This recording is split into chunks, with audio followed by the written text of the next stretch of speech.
యెషయా గ్రంథం 31వ అధ్యాయం. ఇశ్రాయేలు పరిశుద్ధ దేవుని లక్ష్య పెట్టకయు యెహోవా యొద్ద విచారింపకయు సహాయము నిమిత్తం ఐగుప్తునకు వెళ్ళుచు గుర్రములను ఆధారము చేసుకుని వారి రథములు విస్తారములనియు రౌతులు బలాఢ్యులనియు వారిని ఆశ్రయించు వారికి శ్రమ. అయినను ఆయన బుద్ధిమంతుడుగా ఉన్నాడు. మాట తప్పక దుష్టుల ఇంటివారి మీదను కేడు చేయువారికి తోడ్పడువారి మీదను ఆయన లేచును. ఐగుప్తీయులు మనుష్యులే గాని దేవుడు కారు. ఐగుప్తీయుల గుర్రములు మాంసమయములే గాని ఆత్మ కావు. యెహోవా తన చెయ్యి చాపగా సహాయము చేయువాడు జోగును, సహాయము పొందువాడు పడును. వారందరూ కూడి నాశనమగుదురు.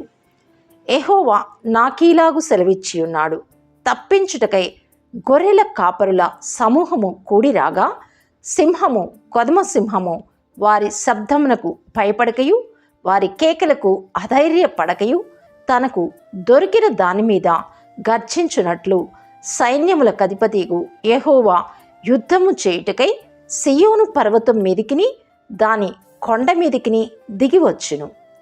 పక్షులు ఎగురుచు తమ పిల్లలను కాపాడునట్లు సైన్యములకు అధిపతియగు యెహోవా యెరూషలేమును కాపాడును. దాని కాపాడుచు విడిపించుచు ఉండును, దానికి హాని చేయక తప్పించుచు ఉండును. ఇశ్రాయేలీయులారా, మీరు ఎవని మీద విశేషముగా తిరుగుబాటు చేసిరో ఆయన వైపు తిరుగుడి.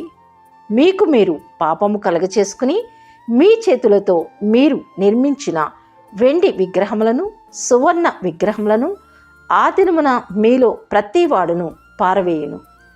నరునిది కాని ఖడ్గము వలన అశ్షూరీయులు కూలుదురు, మనుష్యునిది కాని కత్తిపాలగుదురు. ఖడ్గమెదుట నుండి వారు పారిపోవుదురు, వారి పడుచువారు దాసులగుదురు. భీతి చేత వారి ఆశ్రయదుర్గం సమసిపోవును. వారి అధిపతులు ధ్వజమును చూచి భీతి నుండి వెనుక తీయుదురని యెహోవా సెలవిచ్చుచున్నాడు. సీయోనులో ఆయన అగ్నియు యెరూషలేములో ఆయన కొలిమియు ఉన్నవి.